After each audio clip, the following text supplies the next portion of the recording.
અમદાવાદમાં નિર્ણયનગર ખાતે આત્મીય વિદ્યા નિકેતન શાળામાં શિક્ષણ મંત્રી રીવાબા જાડેજા તેમજ જિલ્લા શિક્ષણ અધિકારીની ઉપસ્થિતિમાં શૈક્ષણિક ઉત્કૃષ્ટતા સમારોહનું આયોજન કરવામાં આવ્યું હતું। કાર્યક્રમમાં મંત્રી રીવાબા જાડેજાએ તેજસ્વી વિદ્યાર્થીઓને સન્માનપત્ર એનાયત કર્યા હતા તેમજ 100% પરિણામ ધરાવતી 80થી વધુ શાળાઓને સન્માનિત કરાયા હતા। સાથે જ 5 વર્ષ પૂર્ણ કરનારા કર્મયોગીઓને નિયમિત નોકરીના નિમણૂક પત્ર પણ સોંપવામાં આવ્યા હતા।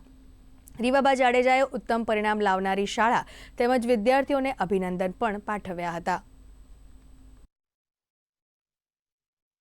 આજની પેઢી અને આવતીકાલની પેઢી જોડાઈ શિક્ષિત અને કૌશલ્ય મૂલ્યો આધારિત શિક્ષણ ગ્રહણ કરે એ માટે થઈ અને વિશિષ્ટ સન્માન કાર્યક્રમ 80 કરતા વધારે વિદ્યાર્થીઓ સાથે સાથે 200 કરતા વધારે જે 100% જેટલી શાળાઓ છે કે જેનું પરિણામ 100% કરતા વધારે શાળાઓ છે એવી શાળાઓ અને સાથે સાથે કર્મચારીઓનું સન્માન પ્રમાણપત્ર એનાયત કરવાનો આ ત્રિવેણી સંગમ સમૂહ જે કાર્યક્રમ છે એમાં મને આજે ઉપસ્થિત રહેવાની જે તક મળી એના માટે હું ખૂબ હૃદયપૂર્વકનો આભાર માનું છું અને વિવિધ સરકારની યોજનાઓના માધ્યમથી યુવા વર્ગને શિક્ષિત કરી અને વિકસિત